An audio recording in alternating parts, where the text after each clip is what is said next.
I'd like to officially welcome you all today to our leadership discussion with Scott Budnick. My name is Janine Mason, and I'm the founder and executive director of the Fieldstone Leadership Network in San Diego. As we begin today, I want to share some housekeeping tips with you to help you make the most of your experience with us today. If you have any technical difficulties, please feel free to contact Mary Corbett using the chat box. Everyone on the call today is muted. If you do have questions, please put those in the Q&A box, which you'll find at the bottom of your Zoom screen. And if you have resources that you would like to ask for of our community or that you would like to share, please put those in chat. We will entertain questions from all of you today at the end of our discussion, which will be somewhere right around 5 o'clock this evening. We are recording this webinar, and the recording and the resources from the webinar can be found on our website. And we have the website address there for you if you're interested in learning more about Fieldstone's programs or if you'd like to find the recording. So how did we get here and why are we here? We are certainly living in unprecedented days. And even before COVID-19 and the killing of George Floyd, there was a growing call for nonprofit leaders to work towards a more just society and a more equal sector. But many nonprofit leaders do not know where to start or how. And usually this means this is an opportunity for Fieldstone to serve and to provide some training for leadership for our nonprofit leaders. And that is the work that we do as a network. We are committed to supporting nonprofit leaders in their own personal and professional leadership development. So for over a year now, we have been working to identify ways that we could contribute to this effort and to support leadership development on issues of diversity, equity, and inclusion. And to be honest, this has been a different experience than creating any other program that we've ever done. One of the big considerations is that I happen to be a white woman, as you can all see. And it's scary to step into this role, to declare Fieldstone and me as its leader, to be a leader on race relations and equity and diversity issues. But after some serious personal reflection, consulting with others who do this work and who are in our network, and listening to that little voice inside that just kept saying, you have to do something, we made the decision to move forward. And we were ready on March 16th to announce a new program called Project Stonecatcher. Unfortunately, COVID-19 interceded and we had to put that on hold. But then COVID-19 really heightened our awareness of the inequities in our communities. And these conditions propelled us to redesign this experience and to go forward with our program. And we believe that this experience and this discussion today is more important than ever. And we didn't want to wait until we had the ability to gather again in person to have it. And then, unfortunately, we experienced the killing of George Floyd. And that resulted in the civil unrest that we have been experiencing since March 25th. And we knew then that we needed to expand this leadership opportunity to other organizations, other partners, other friends, and our family members. And so we're a good-sized group today, and we are all gathered on Zoom across the state of California and across this country. And wherever we are, and whatever the work is that we do, we are all leaders. So Project Stonecatcher, can you go back one slide? As I was saying, we're all leaders, and we all lead in our homes, we lead with our families, we lead in our churches, we lead in our organizations, and we lead with our friends.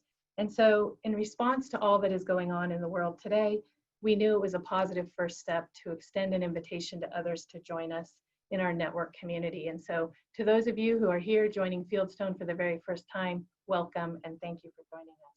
I hope it's a meaningful experience for you, and it helps to guide you and to encourage you as we do the work that's necessary in the days ahead. Our Project Stonecatcher program is inspired by the words of Bryan Stevenson. And for those of you who have read the book Just Mercy, you know to what I'm referring. But for those of you who don't know, Bryan called for people to be stone catchers, to catch the stones that people are casting at others, and to also offer mutual support to people who do that, because that work is hard. So Bryan says to be an accomplice in advancing social justice, to be an anti-racist, requires one to be a stone catcher. And so that is the name of our effort. And tonight's program is the first program in Project Stonecatcher for us. Project Stonecatcher aims to do two things, and that is to help people learn how to lead in these areas and also how to create a community that offers mutual support.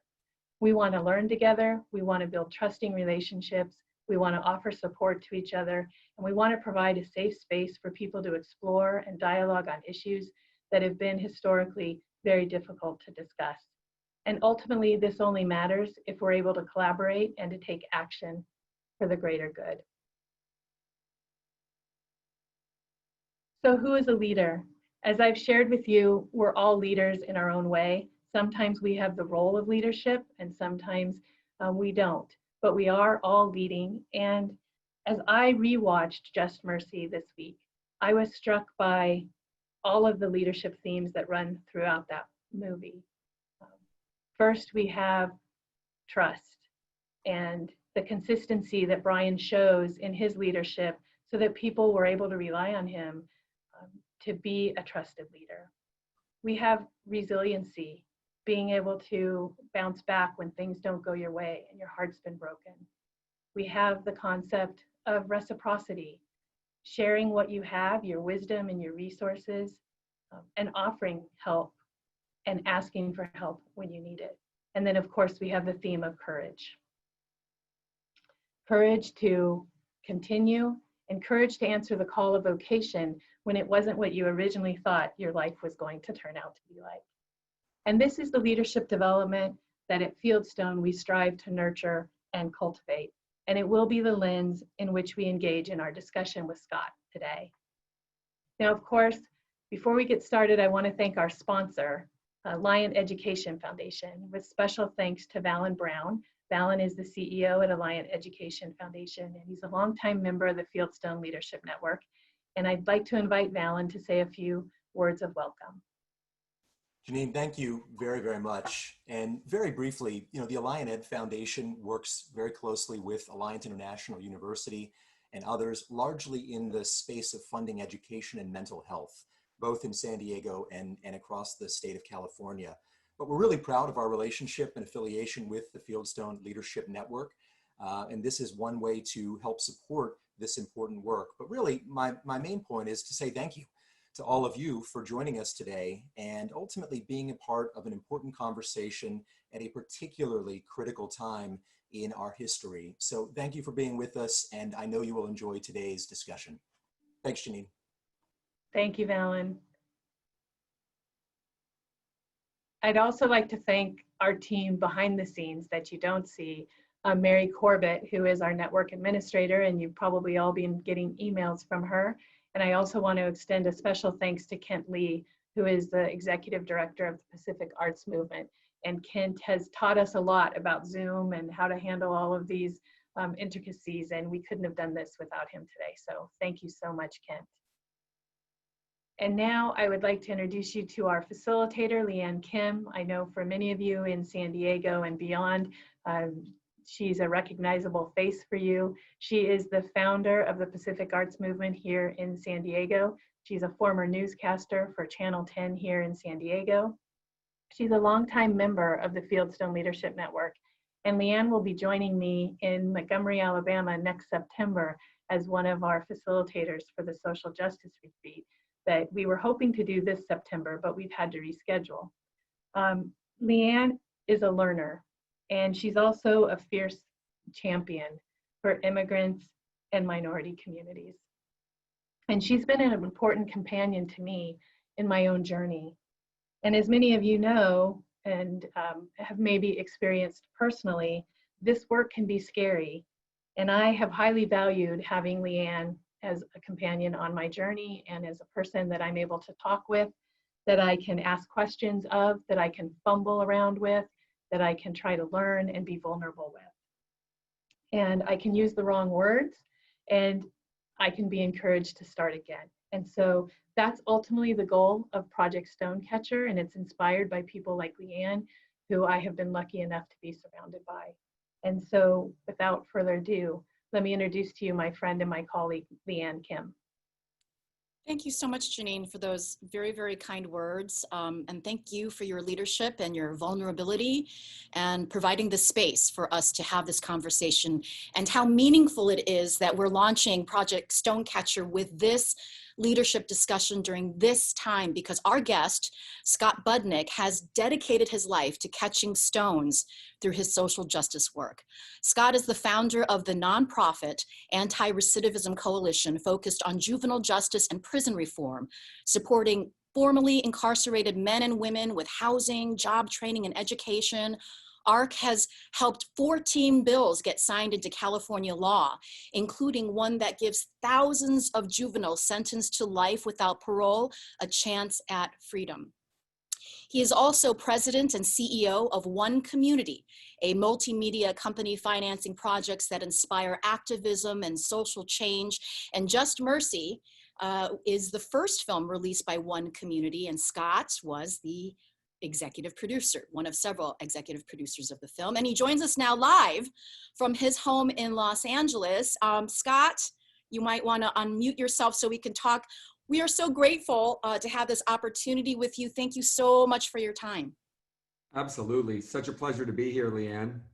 And Scott, we should also give a big shout out to your lovely wife, Serena, who worked with me many years ago in the early days of the Asian Film Festival too. So tell her I said hello, and I hope she's watching, along with your dad, I understand, is in the audience too. So yes, hi, yes. Dad. Hey, Dad. And Serena just absolutely adores you. So I was so excited for the last few weeks knowing that we were going to be able to do this together. Oh, thank you so much. Well, you know, the timing, right? We're in the midst of two pandemics, one caused by a biological virus and the other an insidious social virus that has killed innocent Black Americans. So can we start with a check-in? I just wanted to see how you and your family are just holding up during these days. Listen, I mean, we're absolutely holding up.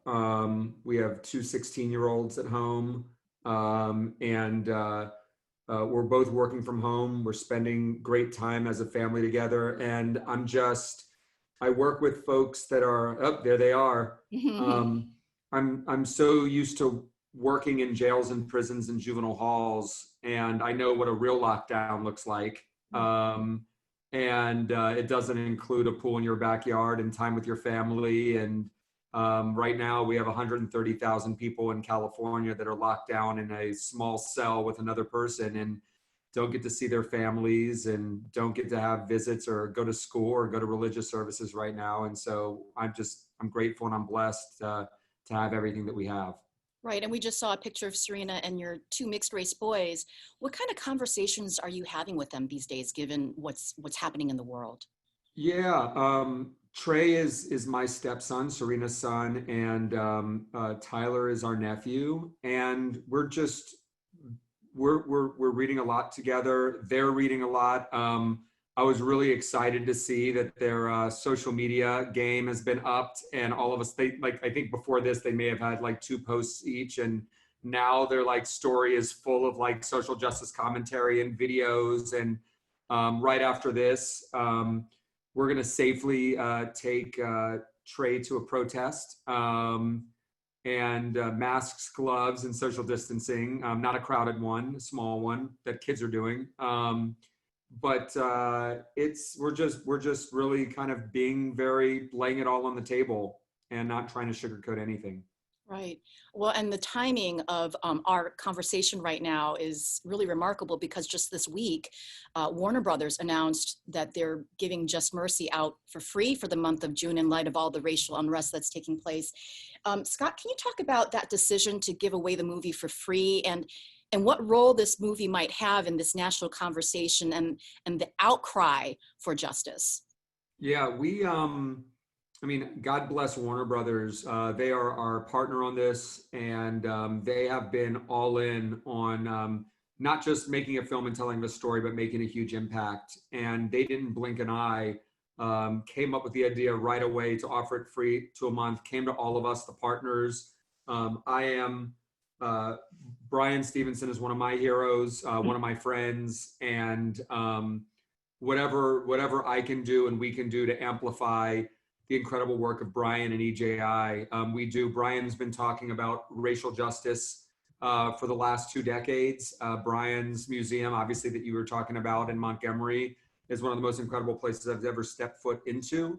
Being able to us, we created one of the most comprehensive impact campaigns ever around a film called Represent Justice. Representjustice.org is our campaign around the film, both to change culture, change politics, motivate philanthropy, etc. And this is just, to us, access to the film. We've done hundreds, if not thousands, of screenings outside of the normal thing. We've screened for 15 governors, where we get to sit next to governors and then discuss reforms with them afterwards, and are actually moving forward with those reforms with multiple governors. And now being able to make the movie free for people to get that racial justice education, to show how racially biased our criminal justice system currently is incredibly important. And so it's free to the world right now for the next month.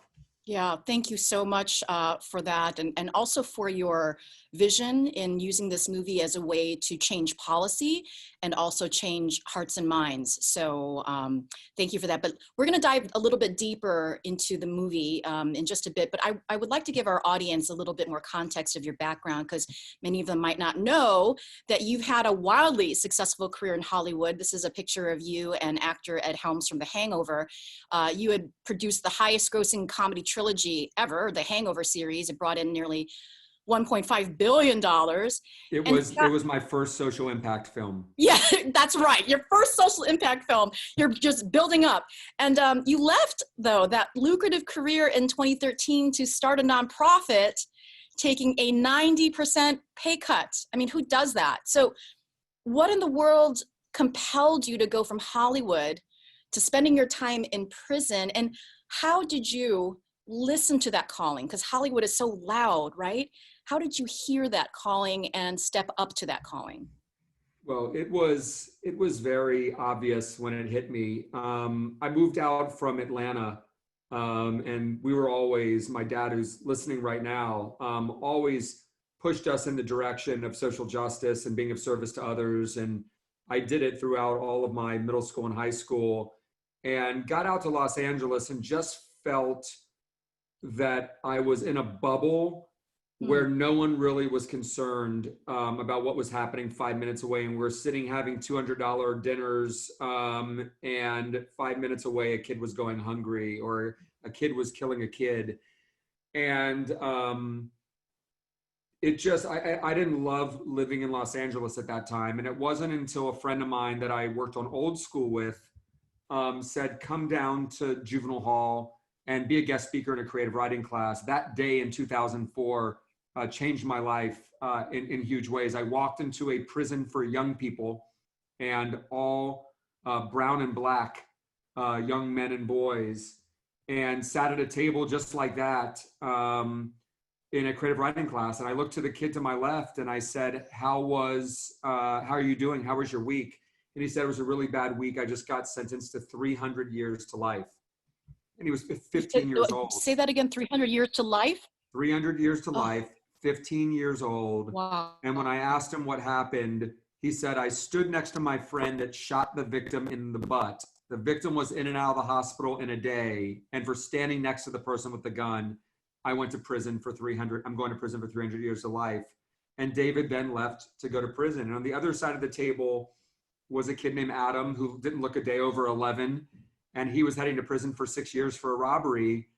And I just realized real quick that if this was my child, He would be out on bail, so he wouldn't be sitting in that juvenile hall, and he would have the best lawyer on the planet, and he would probably get probation, not a day in prison for doing that. But with David and Adam, who had no resources and had no one fighting for them and had substandard representation, and most of these kids obviously have come out of foster care, group homes, homelessness, single parent households, have been victims that really was hurt people. As we went around the table and everyone wrote, it was writing about domestic violence and witnessing domestic violence and physical and sexual abuse. And everyone on this knows this. This is no surprise.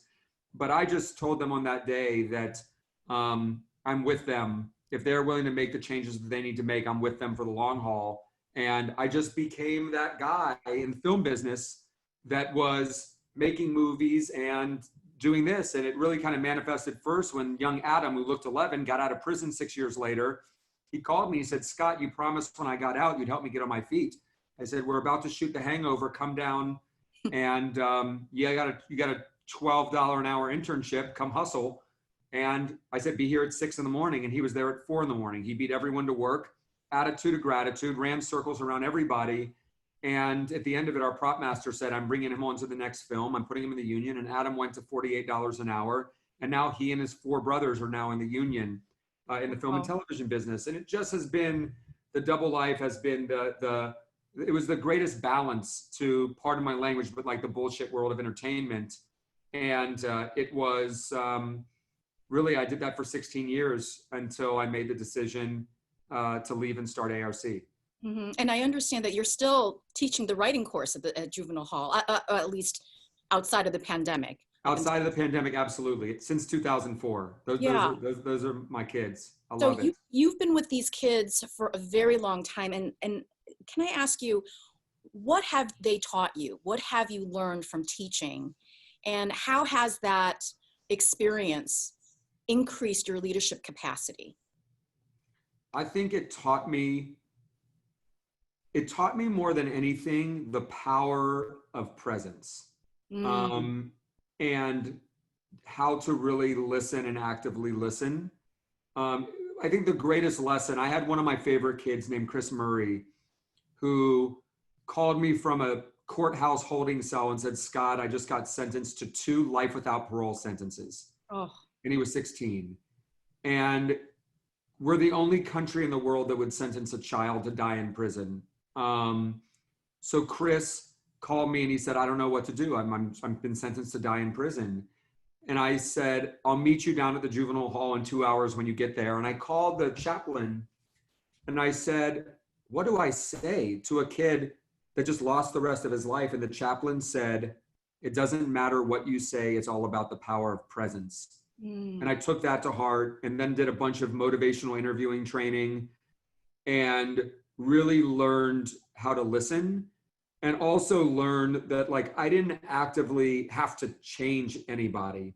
As long as I was consistent and I was there and I led with love and a listening ear, that change talk would always happen. And I think that's really the biggest lessons that I've learned over the years. I think that's really interesting that you went through the motivational training to help you learn how to listen, because I think as leaders, listening is a very difficult skill. We think we know how to listen. Could you dive a little deeper in that and just share with us, like, what did you learn about the art of listening, and, you know, what shifted with you in learning how to listen? I mean, it's simple, but like, I think all of us, as we're listening, we're thinking about what we're going to say. We're thinking about how we're going to solve a problem. We think about how we're going to respond. And I've been able, when I'm in there, to just completely cut that instinct out of thinking how to respond, thinking how I'm going to get my next word in, thinking of how I'm going to help solve a problem, and just really listen. And at first it took me listening and then repeating back to the young people, "I heard this in what you said, and I heard that in what you said, and this must feel this way when this happened to you," etc. And that would just continue the conversation. That's a very, very good point, is to kind of repeat what you heard from them, because it, as you said, it does keep you present, and it's just being with them. And oftentimes, I'm sure that they don't have many people, adult people, to listen to them. you Yeah, know, and so exactly. it's probably very profound for them. Now, you had mentioned that most of the people that you serve, and we've seen the pictures of them, most of the people that you serve and work with are Black and brown. They're people of color. So coming into this criminal justice space, I wanted to ask you, Scott, what have you learned about your own white privilege in doing this work, and how do you keep your privilege and your position of power in check as you move in and out of these spaces? Well, I mean, obviously, like really recognizing that privilege and understanding that privilege and using that privilege to create power for people that have no access to power and no voice to power. And so when we started ARC, um, obviously I felt a certain way. I'm not a big fan of white savior movies, and obviously I didn't want to create the white savior organization. Right away, not only we have 1,600 members now, all who are formerly incarcerated, mostly probably 80% Black and brown, with some Native, some Asian Americans, some white, and really created the place for them to have voice and leadership. And so our strategic plan was written by doing a survey of, at that point, 200 of our members and saying, what did you need when you came home? Rather than us saying, this is what we think you need, we asked them what they needed. And obviously our mind went to, they're going to say jobs. Let's just figure out how we're going to create employment. And what we really heard is the number one thing that they said that they needed when they came home was housing. They needed stability and housing first. Second, they told us, even before a job, they needed a mentor. They needed someone, an adult, that would care about them, to listen to them in their good days and their bad days. Third, they said employment and school and connections to university, et cetera. And then lastly, they said healing and therapy. What I've realized, even in talking to them, is that they only put healing and therapy fourth because they were kind of brand new out. We've really learned through this that the healing and the therapy piece goes first, and they all say that once it gets going. But not only did we listen to them, we created virtually every position of power in the organization being staffed by somebody that was system impacted, formerly incarcerated. Right and now on. that I don't run the organization anymore, our new CEO spent 24 years in prison. And we were Wow. really worried, is he going to be able to raise his $8 million a year like the hangover guy? Because I could use all that. And he's outraising me at this point. Wow. Yeah. Good And for him. so we made sure, and everything we've done, every bill we've passed, I don't go to Sacramento without a whole group of system impacted folks with me, in front of me, behind me, kick the door open, go in. I'll tell one great story. The first time I really understood about policy change, a bunch of Jesuit priests and Elizabeth Calvin, who runs Human Rights Watch, asked me to come to Sacramento to talk about a bill that they'd been trying to pass for 7 years called Senate Bill 9, which would end life without parole sentences for young people and give them a chance to go back to court after 25 years in prison and show that they've redeemed themselves. Not any soft walk in the park, right? Not a progressive bill, just a bill to end young people having to die in prison. And for 7 years in a row, 12 Democrats wouldn't vote for the bill, no Republicans would vote for the bill, and it died 2 votes short. I go up there with a dozen formerly incarcerated men and women, young women, who were all out and in college. And we went to meet with some of the legislatures, and right away, we were summoned to the Speaker of the Assembly's office. The Speaker of the Assembly wants to see you. The Speaker of the Assembly wants to see you. Why does the Speaker of the Assembly want to see us? And we walk in, and there's 4 hangover posters on the table and 2 photographers and a bunch of Sharpie markers. And I'm having to sign posters, which I've really never done before, and take pictures. But then right away, the speaker said, I know you're not here to talk about the hangover. What are you here for? And I said, we're here to talk about SB 9. And we sat at his table in his palatial office in the Capitol, and all of them told their stories to the number 3 guy in politics in California. And he said, this is incredibly compelling. I was supportive of the bill, but not actively pushing it. Let me actively push it. I want you to go talk to these 3 assembly members who you don't have right now. I'm going to call them, tell them you're coming. We did those meetings. We passed the bill. Jerry Brown signed it on his 30th day of his last day that he could sign a bill. It ended life without parole sentences for young people in California. That affected 300 people that had life without parole.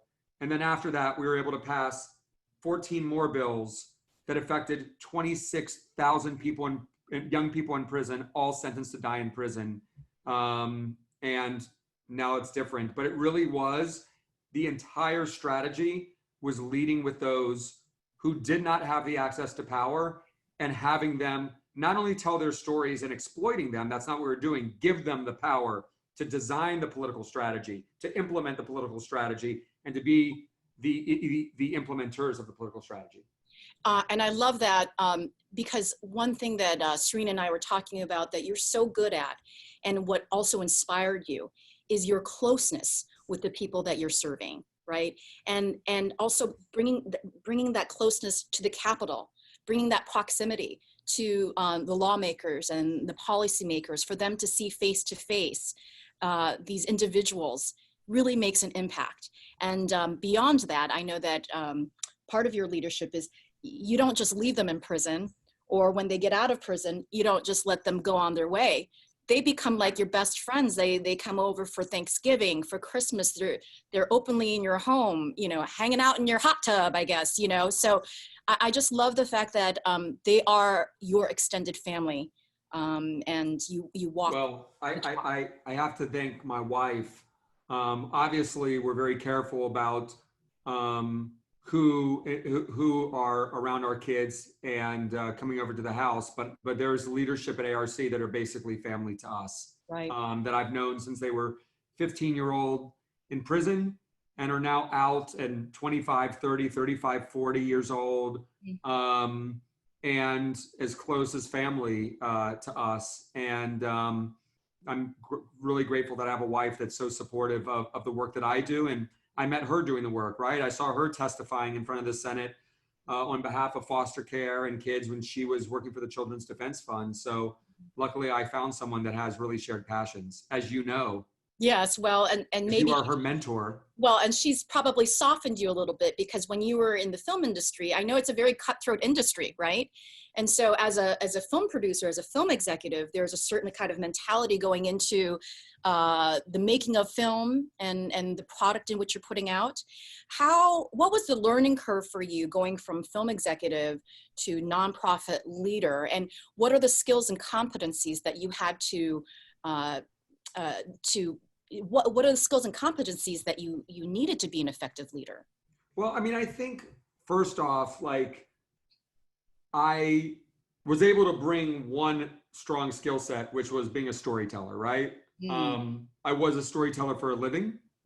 And now, obviously, in terms of being an executive director of a nonprofit and fundraising, for me, the best was to tell the stories of our members, or even to have the members tell the stories themselves. And so being a storyteller was really important. I also feel like one of my strengths is really having vision and being super creative. I always treated ARC like a startup.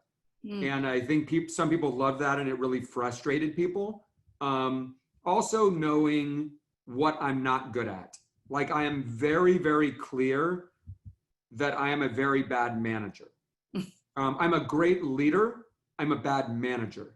And I always have a strong deputy director, chief operating officer that is an exceptional manager, because that's not me. When I get into my mode of kind of working and getting stuff done, like, I am not aware or even sitting with staff and asking them about their work-life balance and what's going on at home. Like, I am in the zone. And I always, and by the way, it's not to say I'm not giving high fives and giving hugs and talking to people, but like, I am a man on a mission. And I think knowing what I don't know and knowing what I'm not good at, and always knowing to supplement with people around me what I'm not good at, I think is really important. We did that kind of personality test, and I think I was an orange, and it was important for me to always have golds around me. And although at times it really frustrates me because of an enormous lack of creativity, because there were things that I would do that were outside of our strategic plan. Like, I love to pivot. Like, when we make a movie, we have 12 weeks to do pre-production, and we go, right? So we can build an entire movie in 12 weeks. And so when the head of the LA Federation of Labor comes to me and says, I want to create 300 union jobs a year for your members. Let's build a cohort and an apprenticeship program. Yeah. And I need to have it up in 3 months. That's not part of our strategic plan in the moment, for that moment. But you best bet we're developing that. And now we place 300 people a year into the building trades who are all formerly incarcerated. But I think those are the things that I brought over, and those are the things I learned. And I also really don't have a nonprofit mindset. And I think it really frustrates some people, understandably. Like, probably a lot of the people on this chat are going to roll their eyes. Like, I am not scared to build the plane as it flies. Not to say I don't like prep and pre-production and planning, but I don't like a year of that when we can do it in 3 months. And so I know you all are thinking of someone that does that in your organization that it makes you crazy. But when our members say they need housing, I'm not going to listen to some staff who say it's going to take 2 years to start housing. I'm like, no, we're going to start housing in 6 months. And guess what? We did. And was the first 3 or 6 months of it tough? And did we learn a lot of lessons and pivot a lot? Yes, we did. But we also housed 50 people during that period. And almost all of them were incredibly successful. And so just kind of learning how to balance the team, working at my strengths and balancing around my weaknesses, I think was what worked. I think the current pandemic has really underscored the need for all of us in the nonprofit space, especially in the social justice space and social service agencies, to be flexible and to pivot. Because if we can't pivot during this time, we're not going to make it through. So I'm curious too, as how have you pivoted under this coronavirus, given that you can't be with, a lot of the juveniles that you work with. You can't be with a lot of the people that you tend to see every single week at prison. How have you pivoted? Well, we have an enormous professional pivot happening because I'm back in the film business, but we'll talk about that in a sec. In terms of the pivot around COVID, we've taken most of it online. So most people that are incarcerated have a kind of cheapo TV in their cell. And if you don't have one, you cell up with somebody who does. And so me and the rapper, musician, activist, actor Common have teamed up, and we've been doing a weekly webinar that started out for people in California prisons for 130,000 people. And then many other state systems asked for it. So now we reach about 600,000 incarcerated people a week with what we're calling kind of our Hope and Inspiration series. And that's been huge. Obviously, working with governors all throughout the country on what they're doing around their plans around COVID, releasing folks who are not a danger to society close to their release dates, are frail and medically compromised, et cetera. And just trying to bring as much hope and inspiration in new ways like this, as we all do. And that's really been my focus so far. We've also learned at ARC, although I don't run it anymore, I'm on the board, we learned that running self-help groups, we actually have a better turnout doing it on Zoom than doing it at the office in downtown LA for people to fight traffic to get there at 6 o'clock on a Tuesday night, right? And I know a couple people in the chat asked, are we expanding outside of LA? Our LA office covers almost all of Southern California, and we have a Sacramento office that covers much of Northern California. We've actually looked at many times at expanding to the Bay Area, expanding into the Central Valley, and expanding to San Diego. I know a lot of folks here live in San Diego, and we've had great conversations with the San Diego Foundation over the years, and great conversations with, I don't know if folks know the Every Child, not the Every Child Foundation, Sandy McBrayer, and the work she's doing with children down there. And we've done a lot in San Diego. We've partnered with the president of San Diego City College and work a lot with a couple housing programs down there in Vista. But we would love to come to San Diego and be a resource, but we want to do it if we are being a great partner to the folks that are already down there doing this work. Yes, the Children's Initiative. Go Sandy McBrayer. Well, we would love to have you, and let us know as you're continuing your plans on expanding into San Diego, how we as a network can help you. Let's talk a little bit about One Community. So you left Green Hat Films, you left Hollywood, you were running this nonprofit organization, and then you started a new company, One Community. It's for profit, but it also has a nonprofit component to it. And as we mentioned, Just Mercy was the first project that was released, first film that was released under One Community. And you have this huge social impact campaign that went along with it. I'm so interested in the way that you set this business model up, as you are, for every project, are you planning to also release a campaign at the same time? Yeah, so our theory of change is one, I think everyone here that has dealt with foundations, or if you work for a foundation, for the last decade, they love to use the term narrative change, culture change, but the strategies have been so minute. I've seen the most incredible documentaries funded by the Ford Foundation that would deserve hangover-like distribution and marketing support, but never had it. And I saw when we did The Hangover that Warner Brothers spent tens, if not hundreds of millions of dollars. And every time a studio releases a movie, they spend 30, 50, 70, $100 million just to market that film around the world. Imagine if a foundation can make $1 million investment and have a studio leverage that 100x, right? Now imagine that type of narrative change. But just the release of a television show or a film is not enough, right? People go see a movie, they're deeply affected. You see Just Mercy, creates a lot of empathy. You go home, you think about it for a day, then life starts again, and COVID happens, and this thing with your kids happens, and you just move on with your life. So how do you call people to action and keep them engaged for a much larger time? And so we created Represent Justice, which was an enormous impact campaign around the release of the film, literally probably 10x of anything that's ever been done, and really about creating impact and measuring the impact created. And just looking at kind of the high points, I told you about the governor's screenings, but not just sitting with a governor who controls mass incarceration in their state and watching the film, but sitting with them after the film in a theater with them in their cabinet, and then talking about what legislation we could run with them this year, and then staying in touch with the governor's office and actually working with the organizations on the ground in that state to run legislation to ease mass incarceration, to end life without parole for juveniles, to stop innocent people from sitting on death row, et cetera. And it's been just unbelievable. We have policy director on the campaign. I mean, it's literally set up like a political campaign. Communications director, digital director, policy director, partnerships director. Wow. We have re-granted, I mean, most impact campaigns around a film are $100,000 to $200,000. We've re-granted, just out of our campaign budget, we've re-granted $3 million to organizations. We have 10 formerly incarcerated surrogates that are being paid full-time to go out and talk about their stories in the film and lead with their power.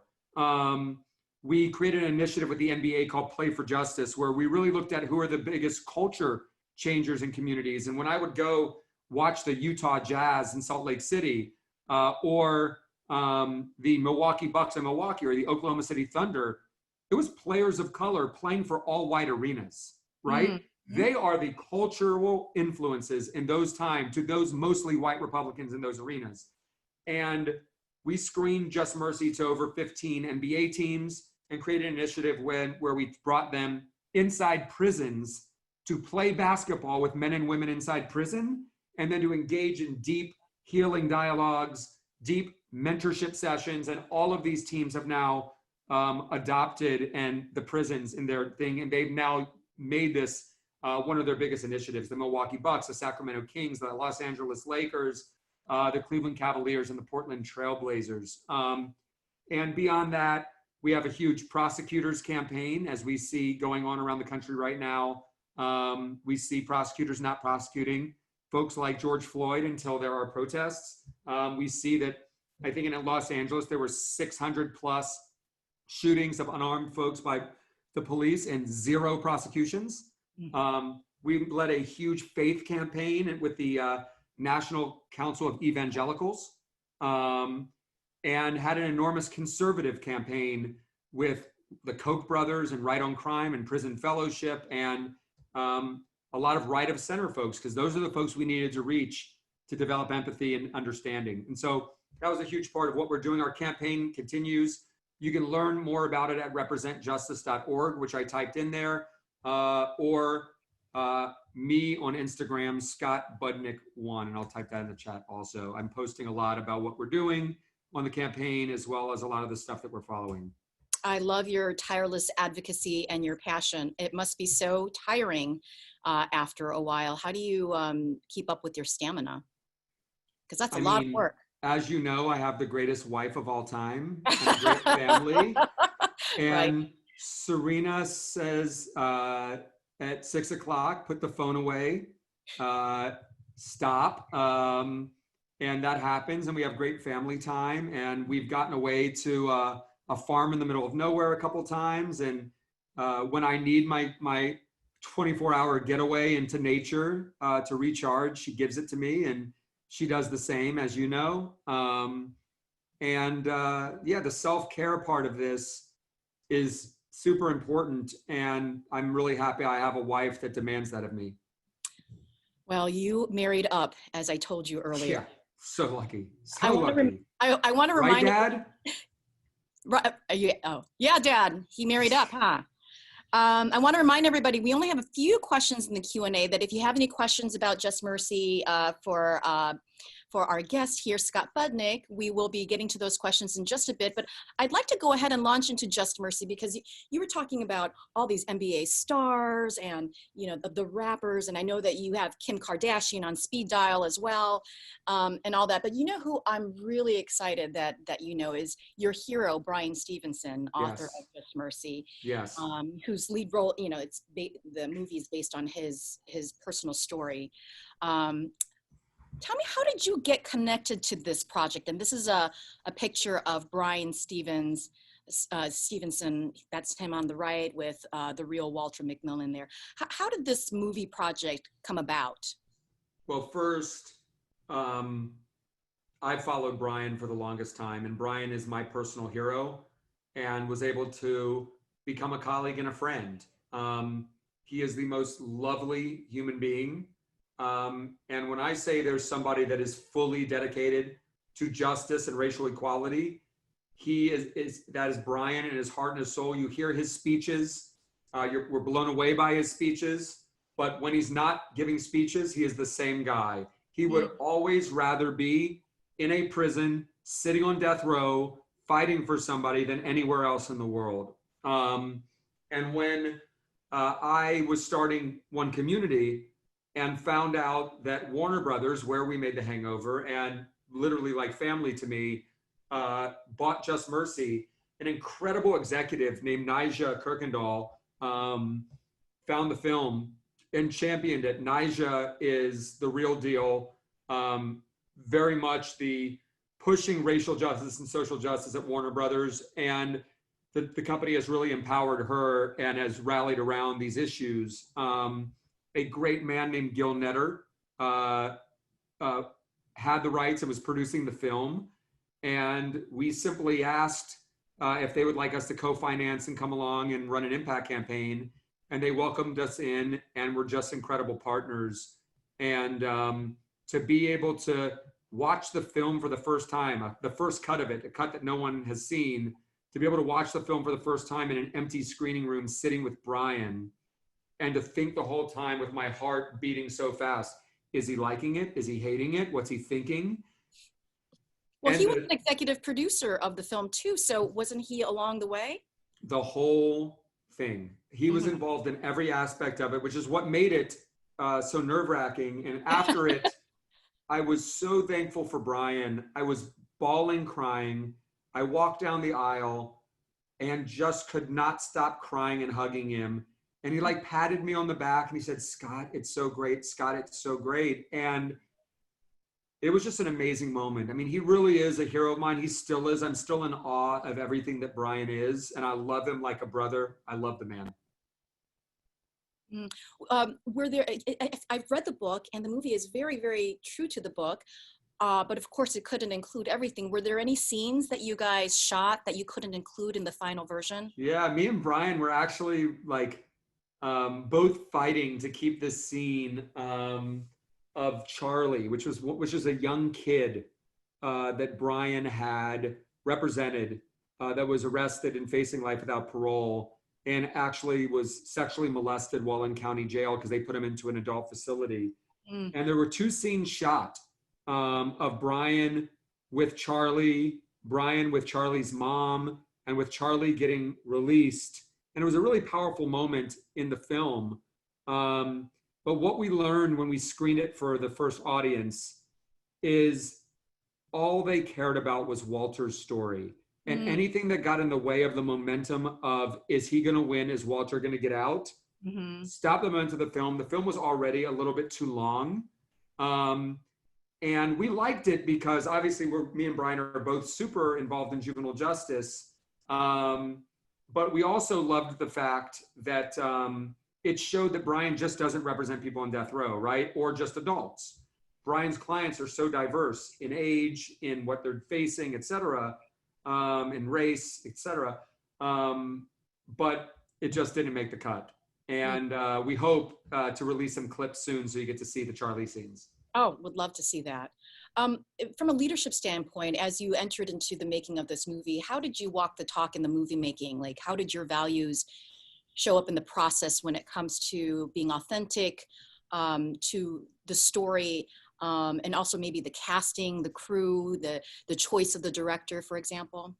I mean, I have to give it all to Destin, our director, and Asher and Gil, our producers, and the support of Warner Brothers and the support of our producer, Michael B. Jordan. Michael was a producer in the real sense of the word. He obviously was the star, but Michael joined Gil and Asher and Destin in being a part of the leadership team and brought Bryan into every aspect of it. And so there was not any aspect that was not going to be authentic, wasn't going to be real, wasn't going to be sensitive to people involved, etc. They were literally, I showed up to Atlanta to the set for 3 hours on one day and just talked to them every day and just supported everything that they were doing. I can't take any credit for the heart and the authenticity. That was all Bryan Stevenson, Michael B. Jordan, Destin Cretton, Asher Goldstein, and Gil Netter. And should I mention that Destin Cretton, he graduated from San Diego State University, so we're going to own him just a little bit. I love that. I love that. Glad to see that he was part of this film. Do you feel like there was any risk in making this movie? I don't. I think it was done very sensitively, but I think Bryan's message, I don't know what kind of risk you're thinking about, and so I'd love to hear more about that, but Bryan's message, I really believe, is a message that unites everybody. He is not a kind of point your finger and call you a racist and say you're the problem. Bryan's so good at speaking and not making anyone feel like they're the problem, but making them feel like they can be the solution. And I think that was powerful. I knew that we could walk into Rick Warren's church or Bishop Jakes's church or to the National Association of Evangelicals and know that the movie would 100% resonate with them, as well as to every progressive organization and foundation on the planet, right? In our brain trust, where we brought hundreds of organizations together to talk about what the campaign should look like, it was at the Open Society Foundation. It was at George Soros's foundation with the head legal counsel for the Koch brothers sitting at the table. Everyone in kinship, in love, and in agreement on what kind of impact this film could make. And that's why I don't think it was a risk. I think, and that was why with the campaign, we kind of created a very big tent strategy of not alienating people and bringing them in to really push them towards change. There is one part of the movie that I wanted to ask about. What we didn't see in the film was the victim's family at all. Yeah. Rhonda, I think it's Rhonda Taylor, is that her name? Rhonda Morrison. Rhonda Morrison. Was that a choice? I mean, and can you talk a little bit about that choice? I actually wasn't involved in those conversations, so that will be a question for Bryan when he gets on here. Okay, all right. We're going to turn now to some of the questions from our audience. And so again, just to remind everybody, if you have a question, go ahead and throw that in the Q&A. We got a question here from, two questions from Judy. Did you go to Notre Dame, and do you collaborate at all with Homeboy Industries and Greg Boyle? So I went to Emory University in Atlanta, where my dad was also a doctor in the hospital.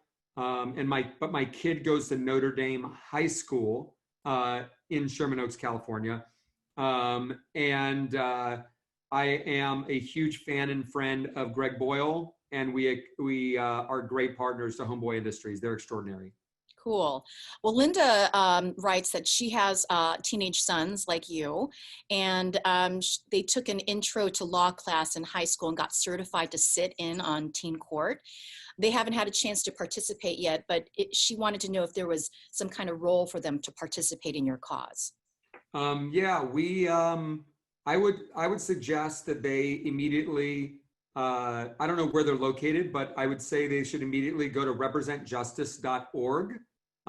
Which is the Just Mercy campaign page. And there are so many different ways to plug in many different fashions. So representjustice.org and definitely have them plug in there. All right. And Mandy is asking, is mentioning that she oversees programs for juvenile offenders in San Diego that work to keep them out of detention and in the community. Great. Are there process questions, Scott, that have already been developed for Just Mercy that can be used with the youth watching the movie to guide them for better discussion? Yes, we definitely have different types of curriculum that both we have developed and EJI have developed around the film and around Just Mercy. So if you reach out to anyone at Represent Justice, they can get that to you immediately. Okay, and that curriculum is not necessarily available online? I don't think it's available online. Okay, because that would be really great to have. It may be available on the site. I'm just not quite sure. Okay, well, we'll check it out. Yeah. Setchi is asking, why was the movie released now after Sheriff Tate has retired? Were there obstacles to doing the movie while he was still in office, getting reelected 6 times and getting no justice for what's happened during that time? Yeah, I mean, I know that there were ideas to make the movie, but things take years, getting a great script, getting the right studio, etc. Obviously, it would have been great to run a campaign around Sheriff Tate, but Bryan wrote the book so many years after everything happened that most everyone was out of office at this point. But it really shows, and I think this is something that we've been articulating a lot in the campaign, that this, and actually I just saw President Obama uplift this in his statements recently, that these elections for prosecutors, DAs, and sheriffs are crucial elections. Elections with the least turnout, and it's really difficult to get fair and balanced prosecutors and sheriffs elected. Obviously, the sheriff that basically framed Walter McMillan and kept him incarcerated for decades was reelected 6 times. And that is egregious. And I'm sure that you also followed the story of Curtis Flowers that was uplifted through, I forgot the name of the podcast series, but these are not just, one-off stories. These are one of many stories that are happening throughout the country. Sarah Morton asks, do you have any recommendations for steps that nonprofits can take to include more diversity on their board, on their staff and leadership teams, especially when funding for new staff is limited? It's a great question. I mean, we just go in with that intentionality and active recruitment of incredible diverse candidates. At my film company, virtually every position of leadership is a woman, mostly women of color, and you just embed it in your culture. It's just what you do, both for the board and for your staff. And obviously, funding is key, but through attrition and through people leaving, then obviously who you replace that person with if the funding's there is that level of diversity. And I think it's diversity of everyone: white, black, brown, native, Asian, having real deep diversity in there, gender diversity, et cetera. Well, and you actually baked that into your business plan of One Community. Oh yeah, it was on the front page of our business plan. Yeah, so I think that's part of like adopting that as your organizational value is a good place to start. Kristen is asking about fundraising, and she wanted to ask you about what you've learned about raising funds for social justice, what has worked and what hasn't worked in your experience. I mean, what has worked is storytelling, right? I mean, if you're working in an issue area where you help people, obviously the people that you have helped who are now alongside you in the movement, I think are your absolute best. So I would bring members and staff to every fundraising meeting I did. I would never take those alone.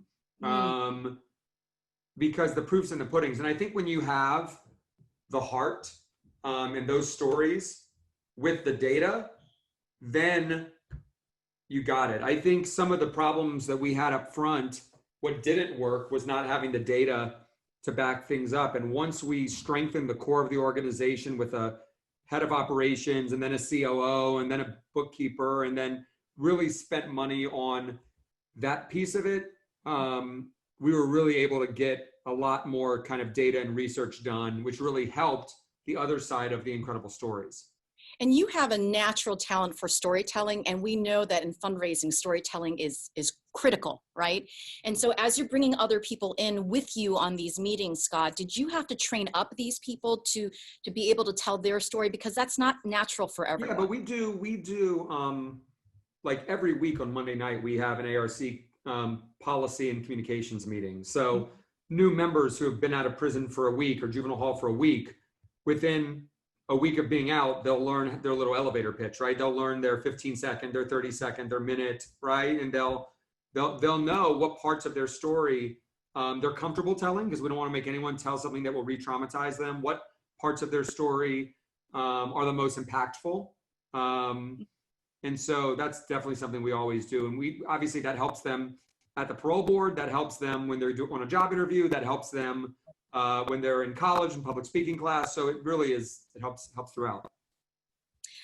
We have Jennifer Eve Thorne from Moxie Theater, and she says, as a leader of an arts organization, she'd like to get better at soliciting support from producers for work that focuses on social justice. Do you have any tips for her on how to make those asks? And she also asked, what do you say to people when they aren't sure if storytelling matters?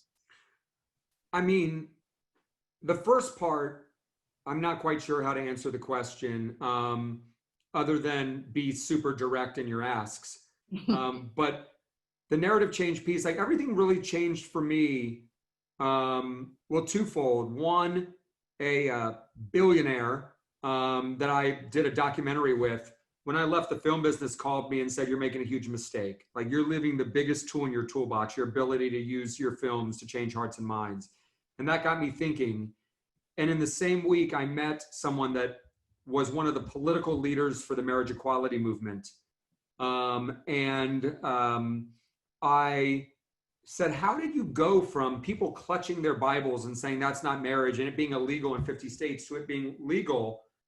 And he looks at me without missing a beat and says, Will and Grace. And Ellen DeGeneres and Modern Family and Glee and Brokeback Mountain and Milk. And these things that happened over a decade to soften hearts, to soften opposition, to create support where it once wasn't, et cetera.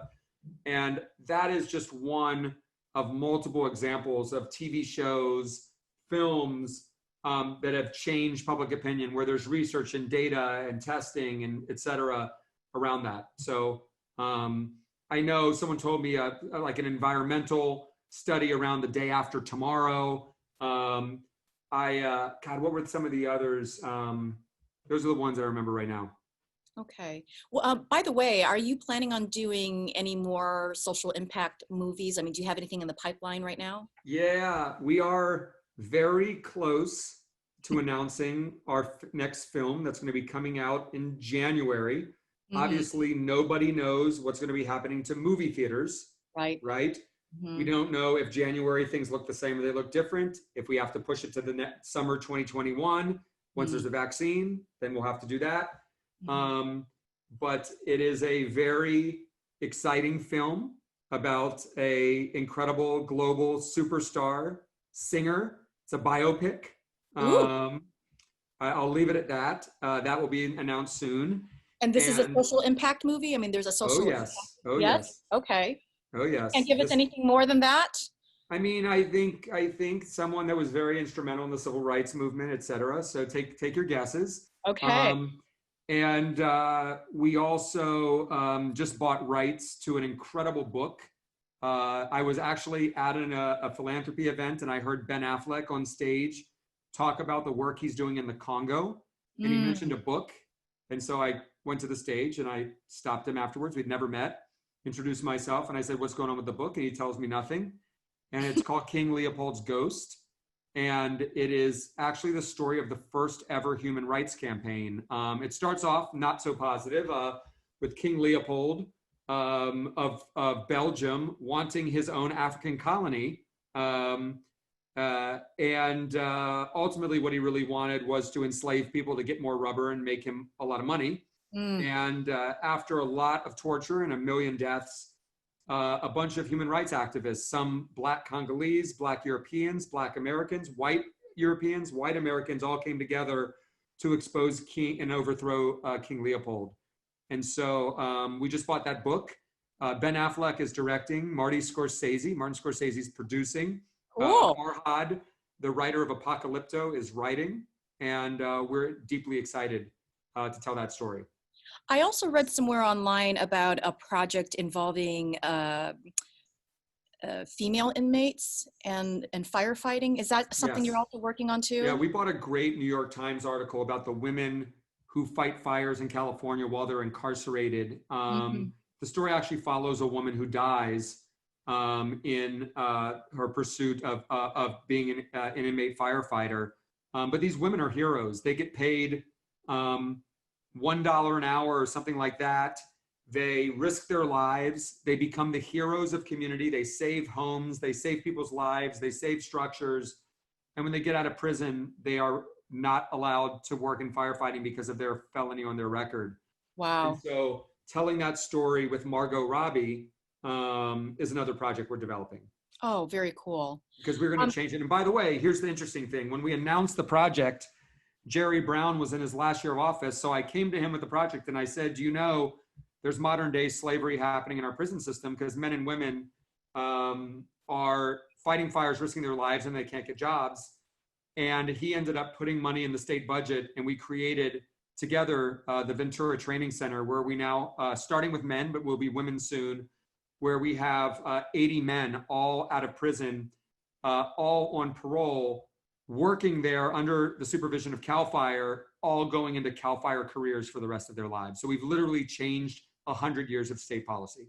Wow, that is so amazing. So amazing. Looking forward to that movie. And you said you read that, you got that from a New York Times article. Yes. So maybe we can pull that up for everyone to take a look at as Yes. well. Yes. I want to pull up a quote from the movie. And the quote is, "If we look at ourselves closely and honestly, we will see that we all need justice. We all need mercy. And perhaps we all need some measure of unmerited grace." Can you give me an example of any times where others have shown you mercy or have shown you grace, Scott? Yeah, I mean, I think obviously I've not been through anywhere near the trauma that these young people have, but I've been going through my own situation where a rogue sheriff's detective, and it's still, I have to be careful what I say here because it's a case, a rogue sheriff's detective did not like who I was advocating for in juvenile hall and set out to say I obstructed justice. And he said all the lawyers on the case obstructed justice. And it was very scary, right? When you are advocating for people that other people do not like or did things that were horrible as a young person, it puts you in the line of fire.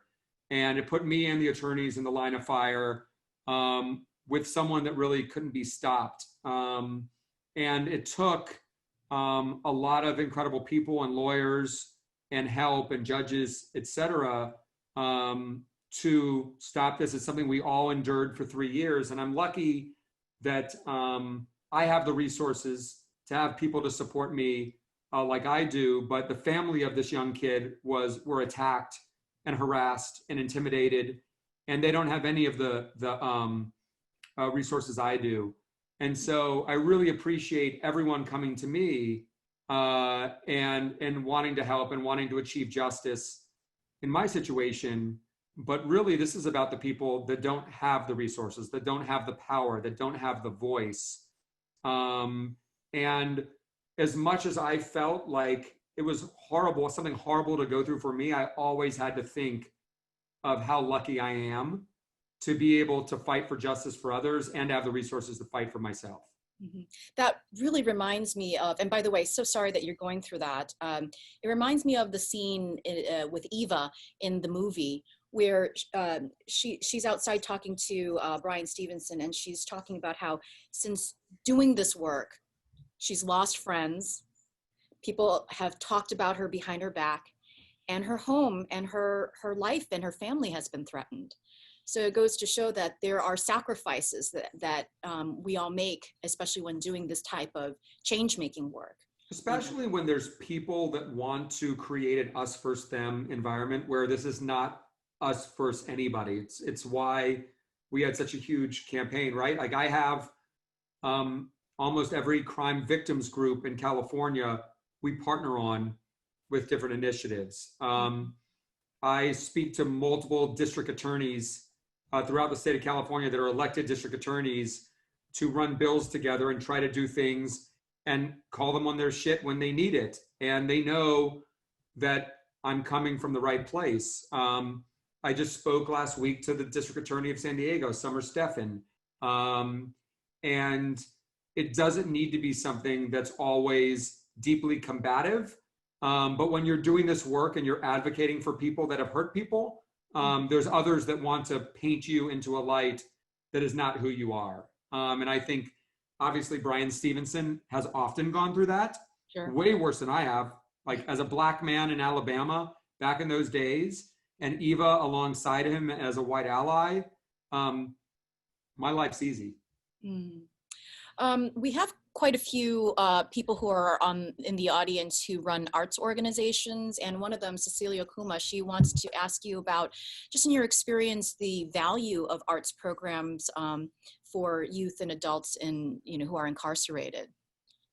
Yeah, no, the arts is such a huge element of rehabilitation, and we're so thankful to the California Arts Council for providing quite a bit of funding to arts programs inside.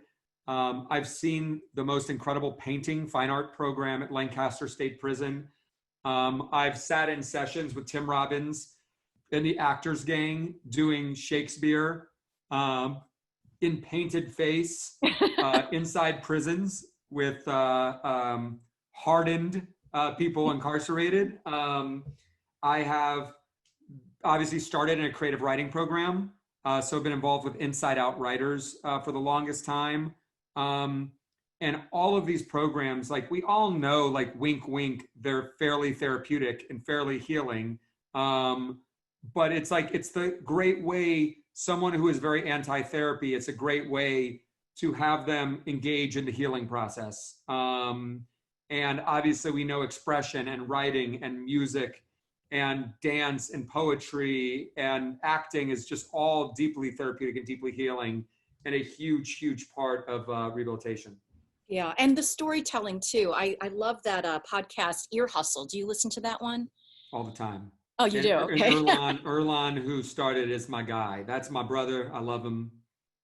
That's amazing. So if anybody who is listening has not heard of Ear Hustle, please take a listen and put that on your list of things to listen to on your podcasts. We have a question here from Christopher Huang, who asks, was there any blowback or frustration from the people who weren't portrayed well in the movie, i.e. the people part of the judicial system in Monroeville when this movie came out? That I saw. And again, I think probably a better question for Bryan, but Bryan was very cautious about that process and how he alerted people, et cetera. So I would talk to Bryan and EJI about that. They really were in charge of that process. I wonder, how did the movie do in Alabama? I'm curious. I don't know. I haven't seen a state-by-state comparison. It made $50 million in the US, which is great, but I'm not sure how it did in Alabama. But we did get tons of support on our impact campaign from people of Alabama. Oh, that's great. You know, when it came out, I was very excited to watch it because I read the book, and I think Bryan Stevenson too is like a hero, and I wanted to see it, and I wanted to bring a lot of people with me. But I was surprised at the number of people who said, I just can't watch those kind of movies because it's so difficult.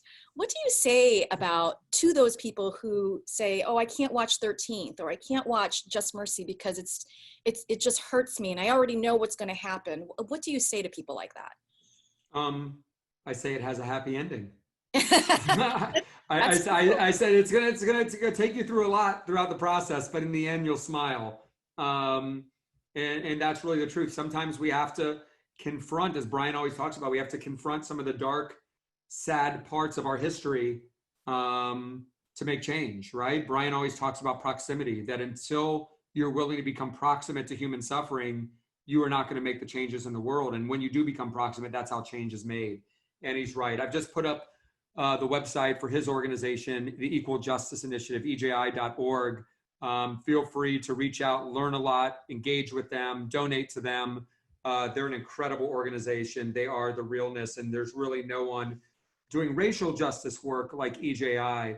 If you're interested in really how to plug in during this moment of upheaval in our country, another great organization is Color of Change. Rashad Robinson runs Color of Change, and it's a great organization that's giving people a lot of path to action during this moment. So between EJI and Color of Change, that will give you a real great roadmap of how to get engaged. And definitely support EJI in this moment.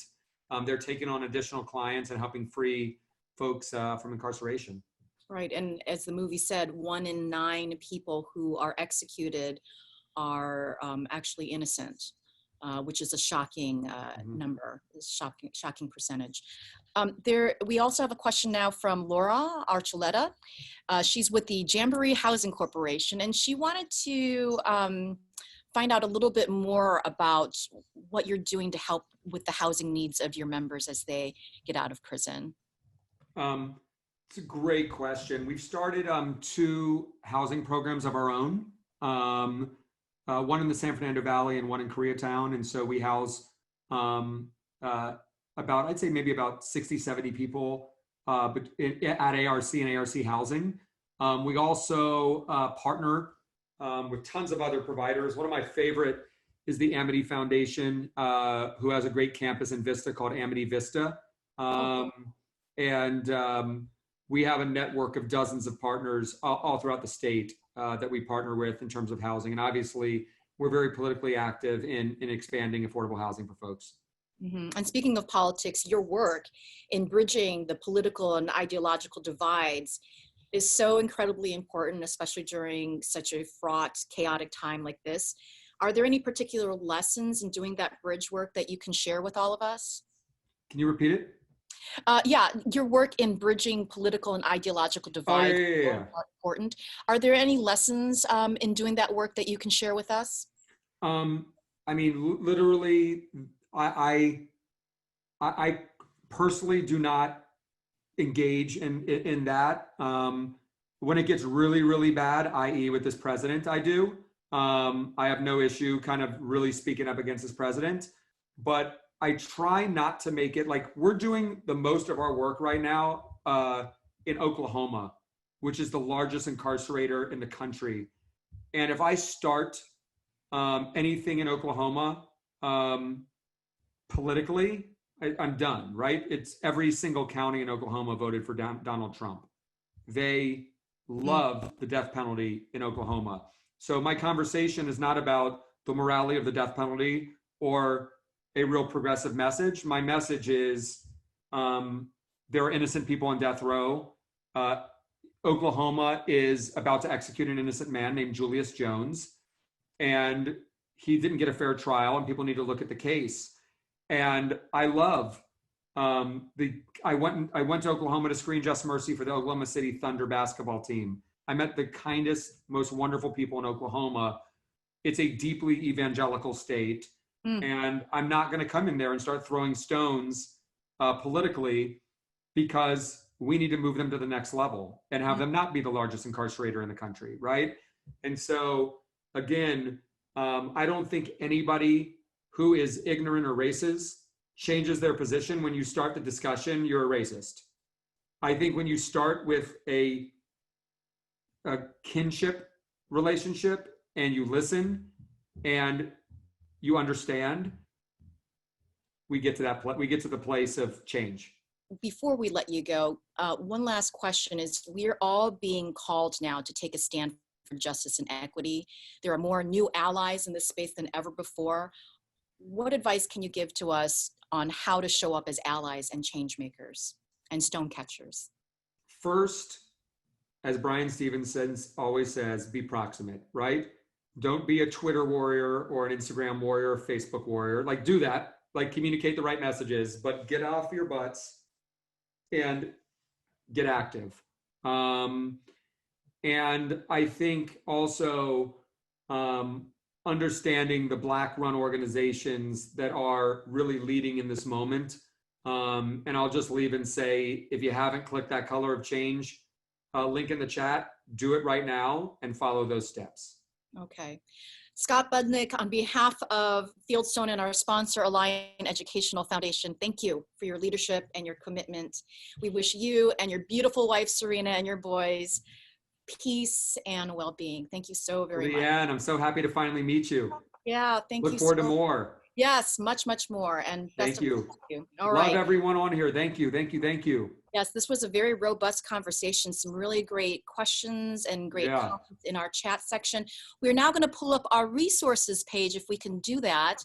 And we have some more resources to share. We have a link on to One Community. That's Scott's company, as well as his TED Talk on how to reduce recidivism. We have links to Anti-Recidivism Coalition and EJI. We will have a recording of this webinar. If you want to share with others, it'll be on our website. And then also, we talked about stone catchers, our project here. We have these stones that we'd love to share with you, and you can click on that link for more information. Now it's my time to pass it over to our CEO and head of Fieldstone Foundation and Fieldstone Leadership Network of San Diego, Janine Mason.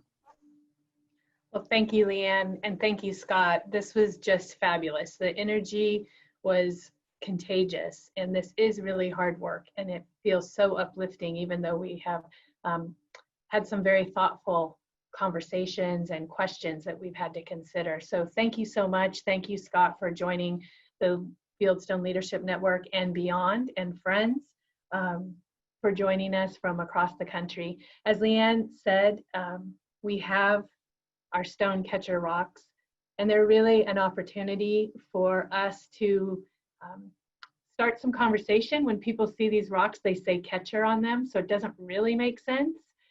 So we hope that that's a way to do two things. One is to have conversations with people about what it means to be a stone catcher, and when you get in those really tough moments, to remind you of the importance of the role that you play of being a stone catcher in the world and to other people. So if you're interested in these, those of you who made contributions, for your registration here today of $25 or more will receive one of these in the mail. And if there are any of you who didn't have an opportunity to do that but want to do that, we do have a link on our website so that you can order these as a gentle reminder of our effort together. And this is really our first step. And so I think it was a fabulous way to kick off. We've learned a lot. We have an awful lot of resources. We will get those on our website just as quickly as possible. But please, I hope that you will continue to follow us and to join us in this effort, because we're only just beginning. And as Scott said, we want to work towards that happy ending.